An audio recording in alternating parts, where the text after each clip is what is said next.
Hey there, cats and kitties. I am the Blues Man, Johnny Blues, and with this video I'll be discussing my thoughts on episode 7 of the anime series Kantai Collection, KanColle. And I gotta say, this was a bombastic episode. I just thoroughly enjoyed this particular episode. For me, this episode really brought it back to what attracted me to the series in the first place. The ship girls, the battles, the dealing with the abyssals, and some, underlying, underwritten mysteries that were going on between those dynamics. Let me say, as precursor to this, a couple of you guys I've been having really great conversations in the comments with about this particular series and the game, and sort of, chapters, if you will, that exist beyond those two particular genres, specifically the manga. Two of you guys have sent me, one was an official 4-panel manga, which is sort of lighthearted and funny, much as, most of this particular series has been. But then there's also a fan-produced one that really gets into nitty-gritty sort of theorizing and, coming up with its own mythology as to what this all amounts to, where the ship girls originate, how they were, born into this world. Even the fairies are touched upon, and it's all sort of revolving around a similar framework. They all sort of share, if you will, a genetic bond with the abyssals, and so there's a commonality between all of that in the framework of this particular manga. And I like that, this episode kind of touchstoned upon some of those ideas. From the get-go, we're seeing this abyssal being born as if from smoke underwater and kind of clearing her eyes. And you see that she's very threatening, very ominous. And I had to wonder, is this touching upon the theory that ship girls who are lost are reborn as abyssals? Could this be Kisaragi, who was lost episodes back?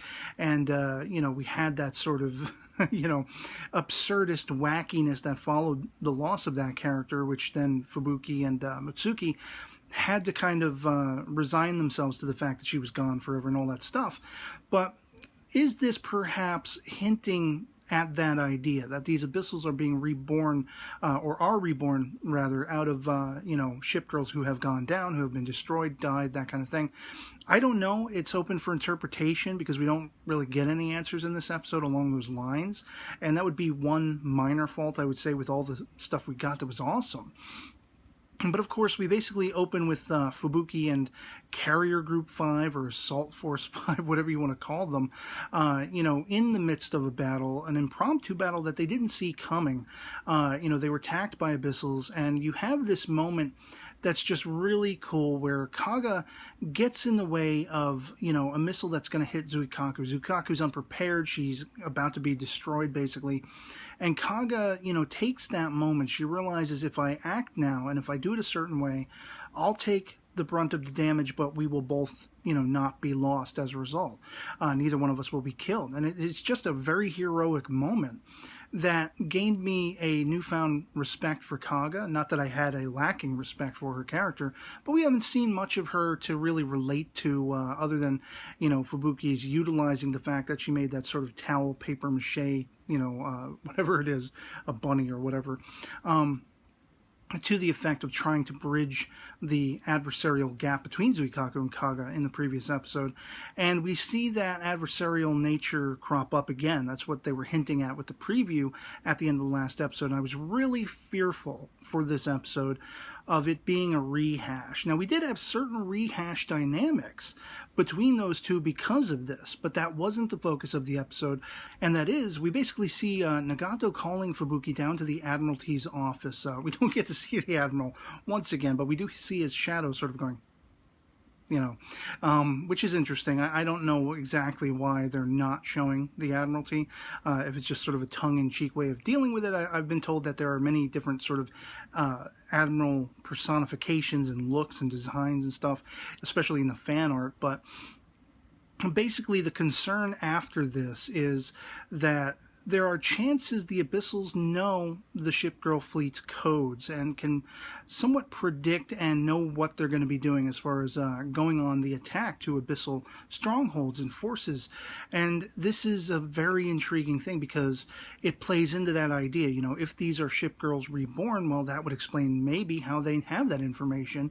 Of course, it could also be that just good recon on the enemy side, the abyssal side. But that's all really fascinating because, of course, now Kaga's out for the count, and they have to substitute in her wake, no pun intended, Shokaku, who is the sister ship of Zuikaku, and she's kind of apprehensive about that. But Shokaku's pretty adamant about, filling in for Kaga. And we also see, Akagi has been damaged in a previous onslaught. Kaga and Akagi are both down for the count because none of these ship girls, they don't have their latest batch of, instant healing rations or whatever you want to call it. Which, again, it just amps up the tension knowing that these girls now going out to battle the Abyssals when they're handed down the order, they're going on the seat of their pants. There's no guarantee of safety or of healing or of coming back from this. And so this group is led, of course, by Fubuki, who's still questioning, her own sort of resolution and her own leader capabilities. We have this really cute moment, of course, between Mutsuki Yudachi and Fubuki, where she's talking to them and they're saying, we have faith in you. I know the girls that you're leading now, they have faith in you. They may not be saying it in such a way, but they do. And I got my poi fill for the episode. Love Yudachi and that whole poi thing. I don't know what it is. But essentially, when they do go back out after Nagato hands down this order of going after, a suspected abyssal fleet area, essentially, the idea is we're going to recon it first. This is Fubuki's plan. She's step by step owning that idea of being in a leadership role, being the flagship role.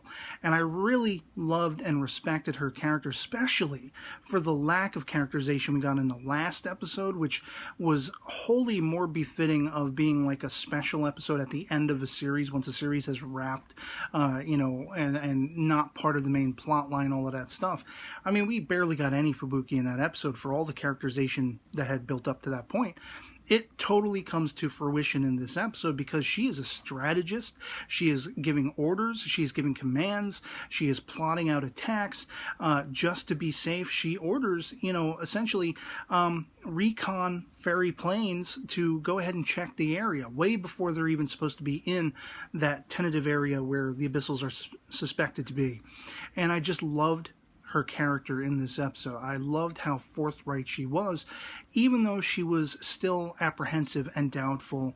She was commanding, and you have, Congo and everything, all the characters around her, her entire little assault force. They're like, we believe in you, Fubuki. We're going to follow your orders. You haven't led us astray as yet, and all this stuff. And it was just really, I was like fist pump in the air, like, go Fubuki, And so when eventually they do encounter this abyssal fleet, of course, there is one little notch in Fubuki's plan. She's basically told Zuikaku and Shokaku to go the other way around, or whatever you want to call it, to an area of safety, of backup, of support, and that kind of stuff, expecting in no way, shape, or form that there would be abyssals there.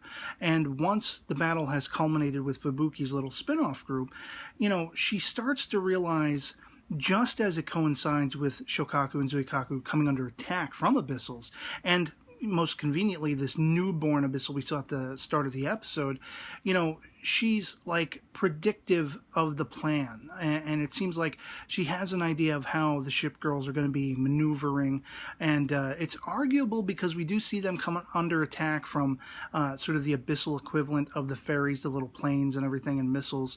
And so could that have been how this particular spin-off abyssal group knew where Zuikaku and Shokaku were going to be? Or is it that, this abyssal leader, if you will, for lack of a better term, the one that the episode is focusing on, from the birth at the start of the episode to following her along to this point of attack on, the two ship girls, it's arguable whether or not it's her predictability of the scenario, or perhaps tapping in on a pre-knowledge, a former knowledge in a former life, you could say.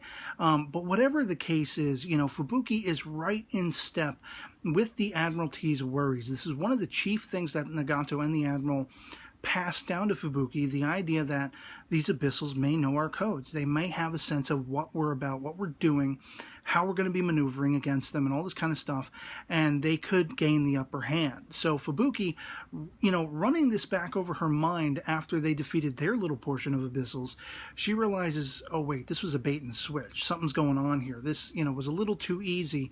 She backtracks, and just in the nick of time, like the cavalry over the hill, you basically have not only Fubuki, but Kongo and the other girls getting there right in time as Zuikaku and Shokaku are, they decided to hide out in this storm to try to cover their, being able to be detected and followed and attacked and such like that, because the abyssals can't apparently go in and function in the storms. Neither can, unfortunately, the ship girls themselves. But they were basically cast against it. They were looking at facing certain death because there had to be radio silence as ordered by Fubuki. And you have them coming in, like I say, as the cavalry to take out this particular force. What we visually see in the episode, they heavily wounded this particular sort of focus abyssal leader, if you will, especially taking her eye out, a la, Deathstroke from DC Comics or something like that, Big Boss from Metal Gear Solid. And I like that sort of penchant, even though it is somewhat stereotypical, but I like that penchant that you have a villain who's like mortally wounded, and there's kind of like a Bond villain, they're defined by their scar, they're defined by their wound, or in this case, lacking of an eye, and so if this particular abyssal wasn't fully destroyed, she may return again, and maybe that'll play into the whole mythology of who and what the abyssals are, which I hope will become a focus for this series. Those are the minor gripes I have about the episode. The episode totally blew my mind. I thoroughly enjoyed it and was rooting the whole way through it at the edge of my seat for the most part. But with the idea of this, abyssal being born, if you will, I was sad that we didn't get a little more information about them as yet. I mean, we still have, somewhat of the series to go to fill in those gaps and to maybe explore that a little more. But I like that they touched upon it, even if we didn't get any, sort of fulfillment of answers. Similarly, this is the first episode, I think, since the first, that we basically see the fairies again up close and sort of like, in that moment you see the little, I'm assuming they're all female, but the little fairy going like, reacting to doing that recon and finding, sure enough, here are the abyssals that we're looking for. And so it's the first time that we not only see them, doing recon and see one of the fairies up close and personal, sort of a headshot, if you will. But then when the recon is done, I like that we got a little bit of the plane returning, back to the girls and putting the arrow back in sort of the holster over the shoulder, over the sleeve. But I kind of wish, that I felt like that was a lost opportunity to add a little more idea and explanation as to what the fairies are, which I'm made to understand in the game. They're just there. There is no explanation. And one of the mangas I mentioned, the fan-created one, actually explores this idea in a very fascinating way. For those who have followed the games and maybe not the manga or only official manga, I highly recommend you check it out. I'll be listing in the description both of these mangas that viewers have sent me, because I found them both entertaining and really fascinating and adding a level of depth that I sorely wish was in this particular series, that I feel that they could do if they wanted to. I have basically talked about a series, Susei no Gargantia, or Gargantia on the Verdurous Planet, which was only 12 episodes long, and it really had similar tropes to it, as far as there's this alien menace, an enemy that we don't understand, we don't see very much of. But the exploration of that is an underwritten factor, as well as the characterizations of the main characters. And I felt like this series, it has that same kind of dynamic, but they really haven't been utilizing it the way I wish they would. So, I haven't been fully fulfilled overall by this particular series, but this episode brought it back to what made me love it in the first place. And I can only hope as we get into the next episode this continues, because this was just a badass episode as far as I'm concerned. I have very little to complain about with it. As you'll see, I'm mostly raving about how much I enjoyed it in this video. And so I'd love to hear from you guys in the comments below what you thought of episode 7 of Kantai Collection KanColle, if you've seen it, and whether that be, you're a fan of the game series, or have been following the manga and exploring the fan art and all that other kind of stuff, or you're largely a novice like I am. If you're watching this particular series, did this episode resound for you, or did it fall flat, essentially? Anything goes in the comments below. Love having the conversation back and forth with you guys. It is like the highlight of, watching this series and being able to go back and forth and discuss it with people who are watching it as well. Even people with more familiarity with the sort of franchise, if you will, than I have, as well as people who are on the same level as me and don't really know all the ins and outs of it. So, yeah, like I say, I can't wait to see where we go from here, and any speculations you guys want to put forth will be eagerly entertained, as long as there isn't any spoilery information. Although with a series like this, I feel like there can only be so much potential spoilery information, because we don't really know what they're going to be doing every step of the way. If this episode is, anything to behold, with, like I say, the preview for the last episode of this one, seemingly meant to imply it's going to be a rehash of, oh, the girls aren't getting along, kookiness, wackiness, and we got something wholly different. This was a boss episode. So yeah, that'll be enough of my yakking for this particular episode this week. Hope this video finds you well and that you enjoyed it, and I'll catch you all later. Peace.